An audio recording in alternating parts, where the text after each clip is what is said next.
people are acting on a whole nother level on that. Can't wait to see that karma train coming through. Choo-choo. Mood of the day. Really? You gotta give us more credit than that. Some people, buckle up, buttercup. When someone shows you who they are, believe them. Hey everybody, welcome back to Mona's Take. I am your host, Mona Rose, and we are here to talk about everything reality TV. I'm sorry the video's a bit late. I'm going to try to get through this the best that I can. I had a very dear friend pass away this morning, so it's been a rough day. But I know her, and she would say, do what you got to do, girlfriend. So we're going to let you guys know what's been going on in the last 24 hours. I've finally gotten caught up. It's been over 24 hours since the last video on the live feed. So I was reading on TikTok and doing some research last night, and a spoiler girl has came on with a new spoiler. She's saying that no one's going home this week and that they're going to add an 18th house guest, and that they will be splitting the house. So, we know that they're probably going to be taking, I would think they're going to be taking a little bit from every season, this being the 25th season. So I can see the house split. I don't think we've ever had 17 house guests. There's no memory wall yet. So the photos aren't up in the kitchen yet. Which tells me that they're not through adding people. So we will see what happens Sunday night. Actually, they probably won't show it Sunday night. Sunday night will be probably, Sunday night they won't show it. But hopefully on Thursday night, when they're supposed to do the live eviction, that we will either see one of two things. Either they're going to add another house guest, they're going to cancel the week. That's going to make 18 house guests. Or they're going to bring back the Camp BB from season 21, where the first 4 people that were evicted still got to live in the house, but they couldn't vote, they couldn't compete in anything, they couldn't game talk, they couldn't any of that, they just had to observe. And then they had a battle back to get back into the house. Something like that could be going on, because Corey said that when he came back into the house, that right before he came back into the house, that there was a note, and it said something about returning into the house, but the next house guest won't be so lucky. So that tells me that they're going to have some kind of banishment and some kind of battle back. We shall see. But that's the theories right now.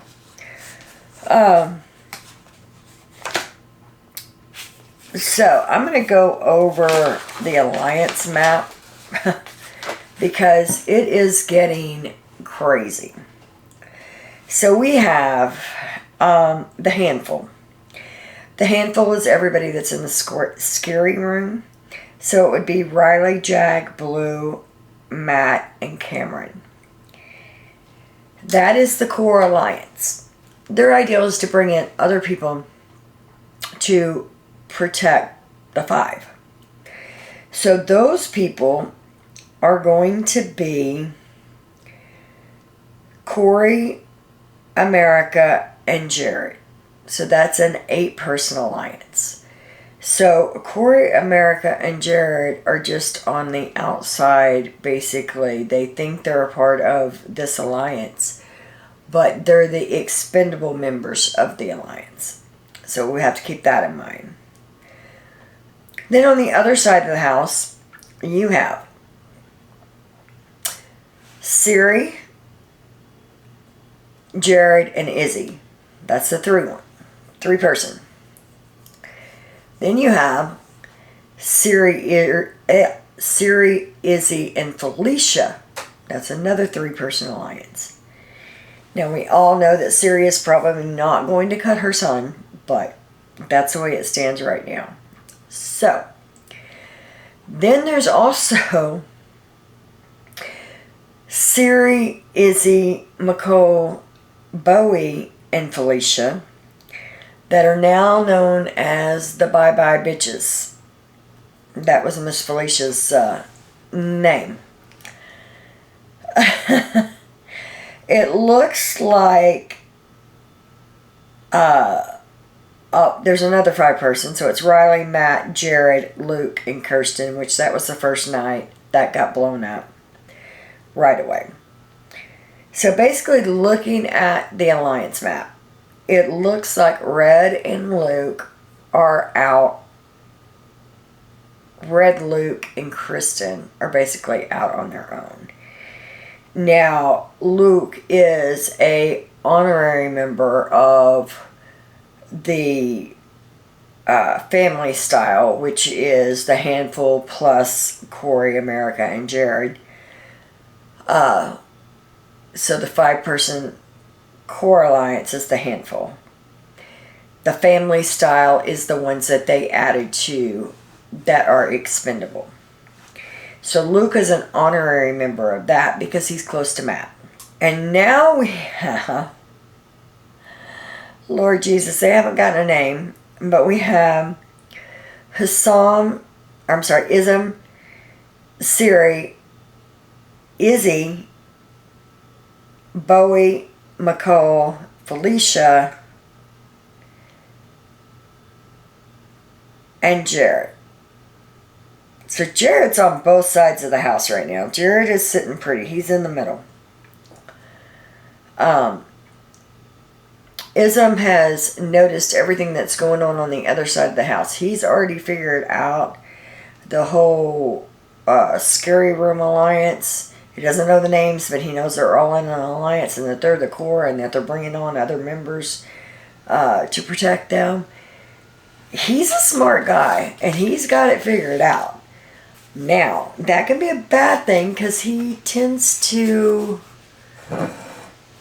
try to talk to people, and he just tells them how it is about the other side of the house. And he talked to Blue, which was a mistake because Blue was actually on Riley's team, the handful. So Blue went back and told Riley and Cameron what was going on. And so now Riley is paranoid about what's going to happen next week, and she's spazzing out. But I get ahead of myself.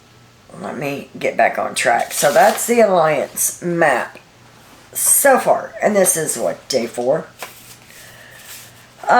So Riley talks to Felicia early in the morning, and Riley tells Felicia that she's going to use her as a pawn, that she's going to take off Jared and Corey, and why she's going to take them off. And Miss Felicia kind of tries to push back a little bit and says, is there anybody else that you can, is there not anyone else that you can use, you know? And Riley explains to her, no, and I promise you, you're not going anywhere. We're going to have a unanimous vote.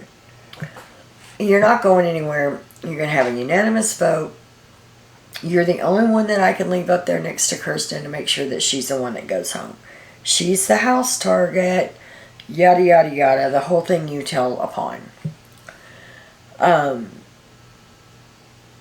Miss Felicia asks her, why not Jared? Why not Corey? And she explains rather poorly. She says not Jared because she doesn't want to risk him going home. And then she says not Corey because Corey has a lot of baggage coming back from the Netherlands. Everybody thinks he's got an advantage, so they would be more likely to try to get him out. So Miss Felicia says, okay, well, you know, it is what it is. I believe that when it's your turn to go, you're going to go. So it is what it is. Alright, so nominations were yesterday. I'm sorry, I've got my days mixed up. Like I said, it's been a rough day, so I've actually lost the whole day. So yesterday, they had the nominations. And as expected, Riley took off Jared and took off Corey. But evidently during the nomination ceremony, Corey had a smirk on his face that several different people noticed, and it rubbed them the wrong way. It was almost like cocky, like, haha, I'm getting off. I know I'm getting off. So there's a few people that are upset about that actually saw it when it was going on. As a matter of fact, Felicia said that she had to close her eyes because she couldn't look at him because it was just infuriating her. I'm sorry, guys. My glasses are... I must be touching my lenses because I got fingerprints all over them. And I can't read my notes without them. So you'll have to bear with me. Alright. So, of course, right away after nominations, and I saw this on Twitter, and a lot of people are saying that Riley reminds them of Nicole F. And that they bet that as soon as the nominations are over, she's going to go to her room crying and blah, blah, blah. And that's exactly what happened. As soon as noms were over, she went to the HOH room. She was crying. Blue and Jag both went up to talk to her to try to calm her down. And she just feels so bad because she hates doing that, hates hurting anybody, but she has to do it because, you know, with great responsibility comes great consequences. It kills me sometimes how I mean, it's a game. I love Big Brother. Don't get me wrong. I love watching the live feeds. But there is nothing that is life-changing that's going to happen because you put 17 or 16 house guests in a house together and let them make fools of themselves all summer. It's not historic. It's not life-changing. It's a game. Get over yourself. Yeah, that's the kind of mood I'm in today. It just rubbed me the wrong way. Like, her and Cameron are so freaking cocky. And the way that they speak about running away with the game and being smarter than everybody else in the house. And just, they're both so cocky. Like, they know more about Big Brother than anybody in that house, and they're just going to run the house, and they are running the house, and they are doing this, and they are... Get over yourself. They're both rubbing me the wrong way at the moment. And it has nothing to do with Kirsten. Kirsten, I've seen a thing going around on Twitter how Kirsten's just like Taylor, and they're alienating her just like they did Taylor, and it's BS. Kirsten is in the spot that Kirsten's in because Kirsten talked too many people that were talking to other people on night one. That's why she's in the position she's in, because she ran her mouth when she should have kept it zipped. I mean, look at Nicole. Nobody's talking about her.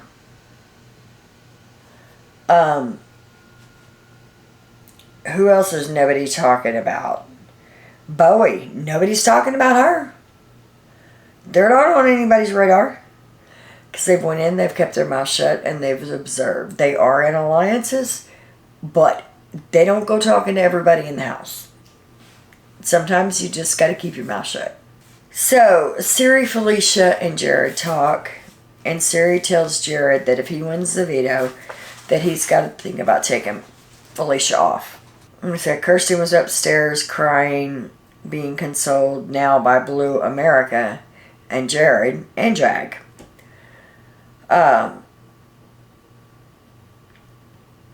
Downstairs, Siri, Jared, and Felicia are talking. A little while later, Izzy joins that conversation.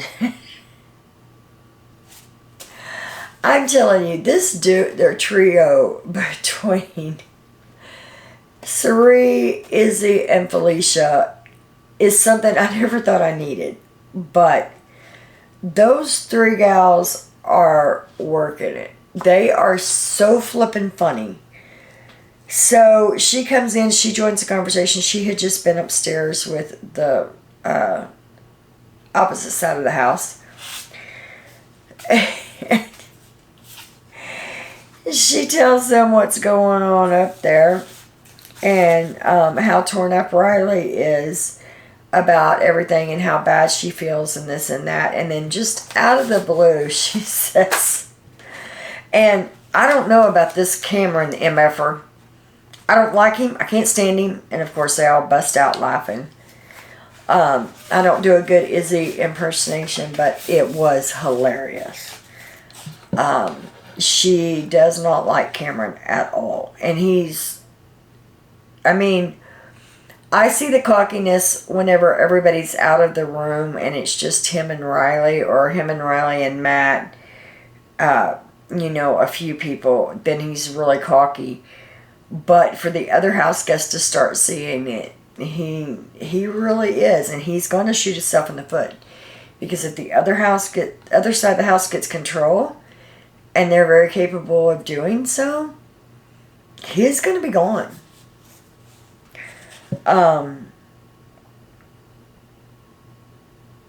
They talk about Luke, and they talk about how he said that he didn't even know that Corey was on the block. Now, come on, really? Well,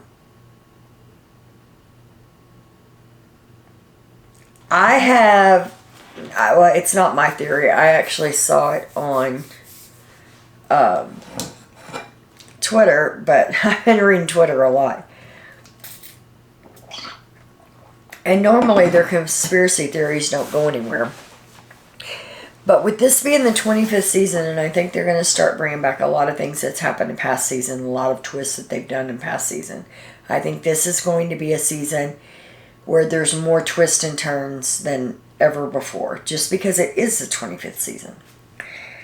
But there is speculation that Luke may be a twin. If you guys remember, I don't remember which year it was, but when they did the whole twin thing and they kept switching out and they said if you make it to a certain point, both of you get to join the game. So the speculation is that Luke is a twin because there's certain things that he says and does that are so dumb that it's like, how can you not know that? You were just here, or, something like that. So if that is the case and he's actually a twin, that kind of stuff would make more sense. We'll see how that plays out. Izzy says that if she had her way, the next to go would be Corey, then Cameron, then Luke. So Corey is on their radar as well. I already went over that.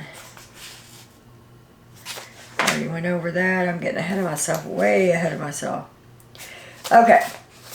So we went over the alliance. I'm not going to do that again with a handful and all that. There's a conversation down in the comic room. And Kirsten is in there talking to Siri and... Siri. Oh, I keep saying Siri. Siri. And Bowie and I think Nicole may have been in there. But she's talking to him, telling him the only reason that she got left on the block was because she hangs out in the comic room with them. And Siri, being the person that she is and keeping it 100, looks at her and says, oh, come on, that's not the reason, and you know it. The reason is because you talk to too many people about too many different people on the same night, and you talk to people that were aligned with other people about those said people, and that's why you're where you're at. So Sari just told her like it was, and the look on her face was like dumbfounded, like she couldn't believe that Sari actually called her out. But she did. Let's see what was next.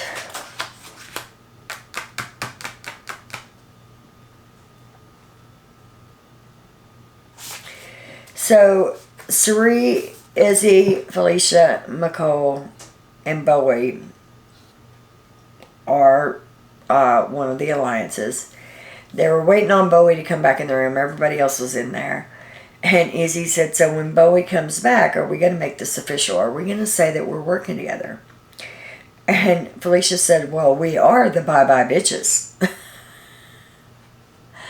And so that is their name, the bye-bye bitches. I said, these are some people I never thought in a million years that they would be a thing and work so well together.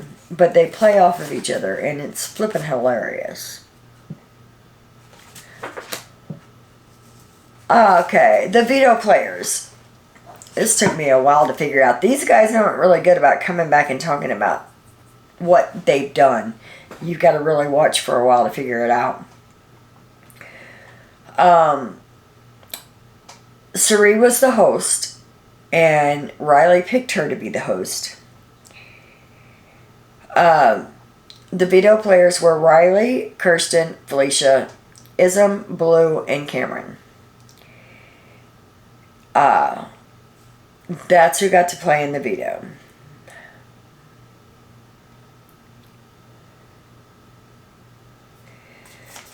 Ism tell a little while later, Izzy and McCall and Ism is up in the have not room talking. And he's saying that he doesn't trust Jared. Jared had been in there and then walked out.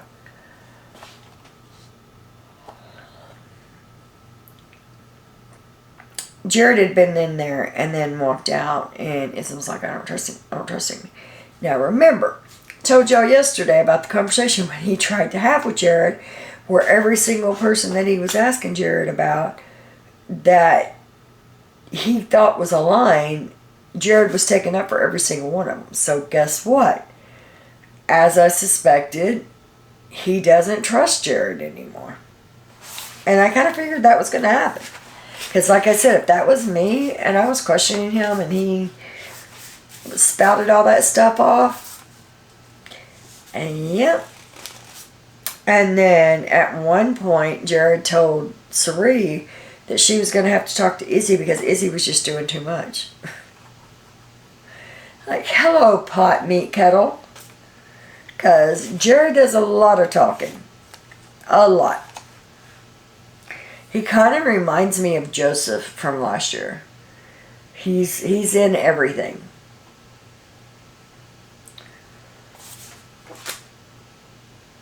Alright. So I don't know what the veto competition was, but they got rather messy. And it sounded like it was something, I think it was one of those competitions where they stack stuff and they have to get so many high and then they run back and hit their buzzer, because a couple of them said that Riley and Cameron had one piece left to go and then all of their stuff fell before they could get to the buzzer. So I'm thinking it's something like that. But Ism won the power of veto.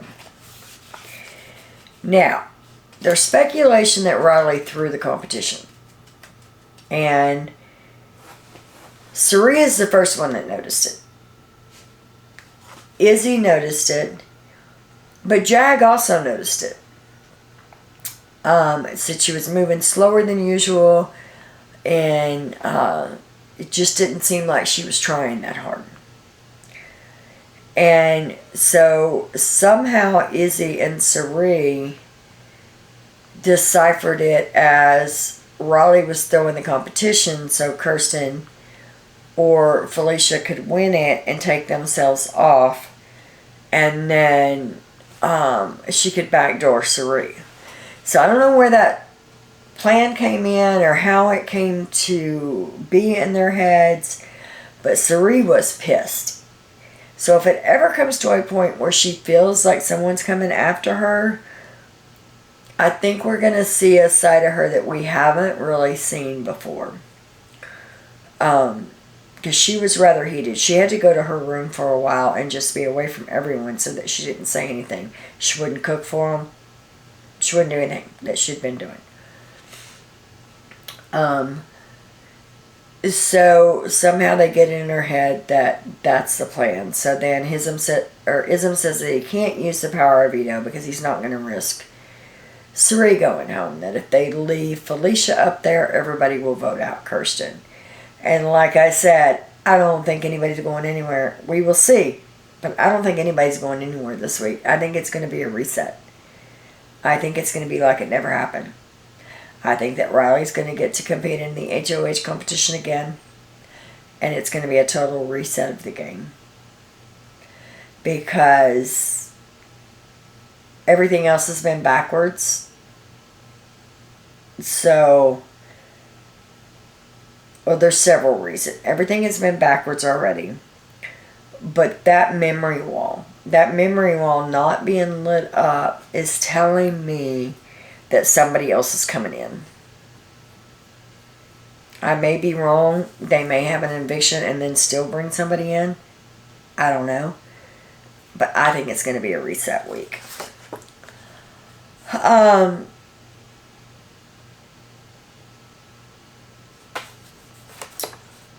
Let's see. So we went over the veto, the memory wall.